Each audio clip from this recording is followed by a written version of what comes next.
Assalamualaikum warahmatullahi wabarakatuh, anak-anak semua dimanapun berada.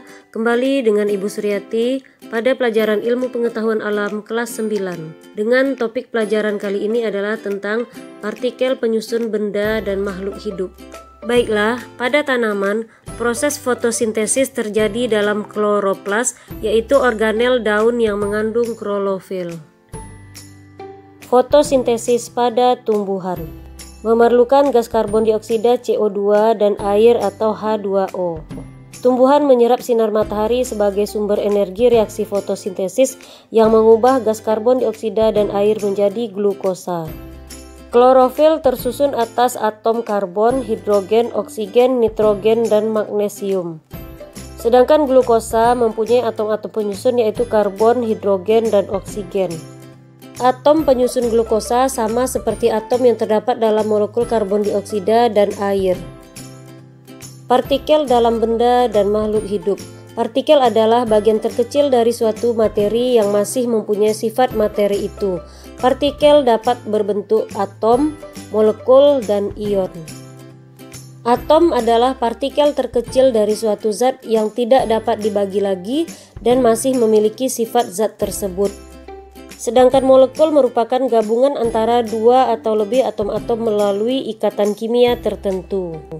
Contohnya, rambut tersusun dari atom unsur karbon, hidrogen, nitrogen, dan sulfur. Tulang mengandung kalsium, fosfor, dan oksigen, sedangkan air tersusun dari atom hidrogen dan oksigen. Semua benda di lingkungan merupakan zat kimia yang tersusun atas senyawa-senyawa tertentu, misalnya makhluk hidup, benda seperti kayu, plastik, air, udara, kain, dan lain-lainnya. Bahan yang berbeda tersusun dari zat-zat yang berbeda. Zat yang berbeda mempunyai perbedaan jumlah dan jenis atom penyusun. Sifat-sifat bahan yang berbeda dapat disebabkan oleh perbedaan ikatan atau perbedaan struktur susunan molekul-molekul penyusunnya. Misalnya zat padat, susunan molekulnya teratur dan rapat, sedangkan zat cair, susunan molekulnya agak renggang, dan gas, susunan molekulnya tidak teratur dan berjauhan. Bagian-bagian atom. Atom tersusun dari satu inti atom yang terdiri dari proton bermuatan positif dan neutron bermuatan netral. Bagian atom yang kedua adalah elektron bermuatan negatif. Inti atom terletak di tengah-tengah, sedangkan elektron dapat bergerak pada lintasan atau disebut dengan kulit atom. Manfaat partikel subatom dalam kehidupan. 1. Elektron digunakan pada mikroskop elektron. 2. Digunakan untuk sinar X pada Rontgen dan USG. Pada atom netral, jumlah proton sama dengan jumlah elektron. Tiap-tiap partikel penyusun subatom tersebut mempunyai massa. Elektron mempunyai massa sangat kecil dibandingkan dengan proton dan neutron. Berikut ini adalah perkembangan teori atom mulai dari John Dalton, Joseph John Thomson, Ernest Rutherford, Niels Bohr, dan teori atom modern atau mekanika gelombang. Menurut Bohr, atom mempunyai kulit-kulit atom tempat elektron bergerak mengelilingi inti atom. Kulit atom yang paling dekat dengan inti mempunyai energi paling rendah, sedangkan yang paling jauh dari inti mempunyai energi yang paling kuat. Jadi kulit atom dimulai dari kulit pertama yaitu kulit K, kulit kedua disebut dengan kulit L, kulit ketiga disebut dengan kulit M, dan kulit keempat disebut dengan kulit N. Begitu selanjutnya. Konfigurasi elektron adalah susunan elektron pada sebuah atom. Sedangkan rumus jumlah elektron maksimal pada tiap kulit adalah 2n².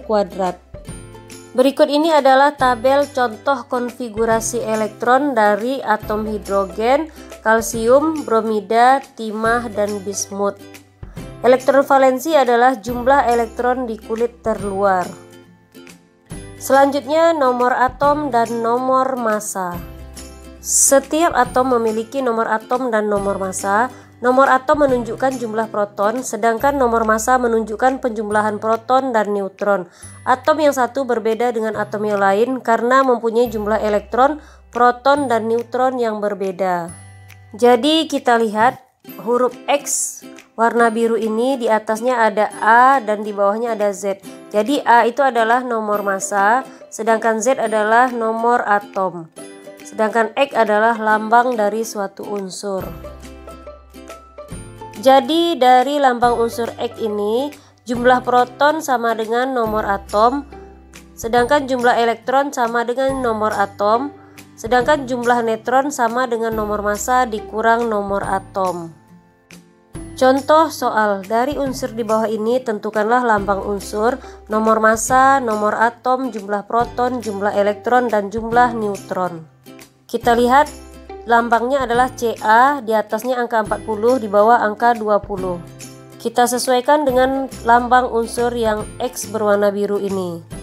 Jadi jawabannya adalah lambang unsur adalah Ca atau kalsium, nomor massanya adalah 40, nomor atom adalah 20, sedangkan jumlah proton adalah 20, jumlah elektron juga 20, sedangkan jumlah neutron adalah 40 kurang 20 sama dengan 20.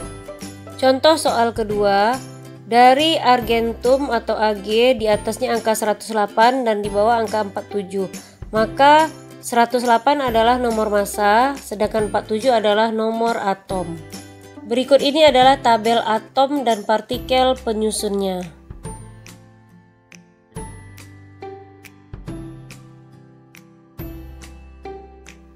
Sedangkan unsur merupakan zat murni yang tidak dapat diubah lagi menjadi zat lain dengan reaksi kimia.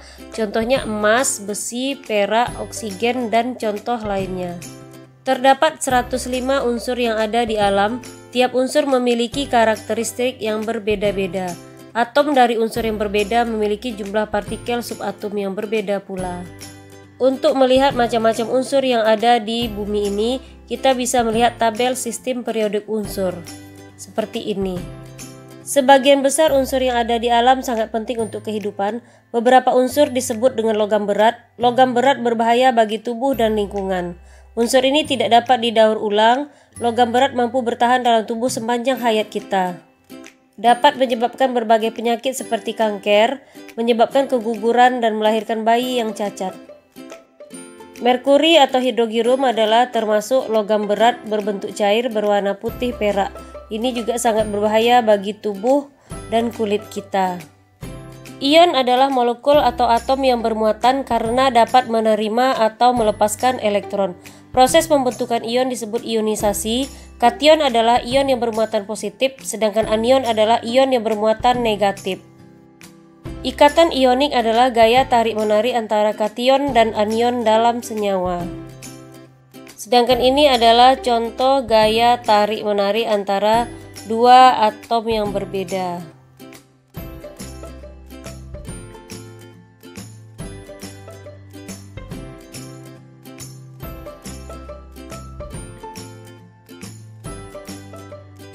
Ikatan kovalen adalah pembentukan ikatan kimia melalui penggunaan bersama elektron antara dua atom. Nah, dapat kita lihat contohnya hidrogen. Nah, menyatu menjadi H2. Selanjutnya, sifat fisika adalah merupakan sifat yang dapat diamati dengan tanpa mengubah ciri-ciri dan komposisi suatu zat dan tidak berhubungan dengan pembentukan zat baru. Contoh sifat-sifat fisika adalah kerapatan, kekerasan, elastisitas, daya hantar, viskositas, kemagnetan, titik didih, titik beku, dan titik leleh. Sedangkan sifat kimia adalah sifat yang tampak pada suatu zat ketika zat tersebut mengalami perubahan atau reaksi menjadi zat lain. Yang termasuk pada sifat-sifat kimia antaranya adalah kestabilan, korosivitas, mudah terbakar, menghasilkan endapan, dan kereaktifan. Demikianlah materi ini Ibu sampaikan, semoga anak-anak mengerti dan bermanfaat. Assalamualaikum warahmatullahi wabarakatuh.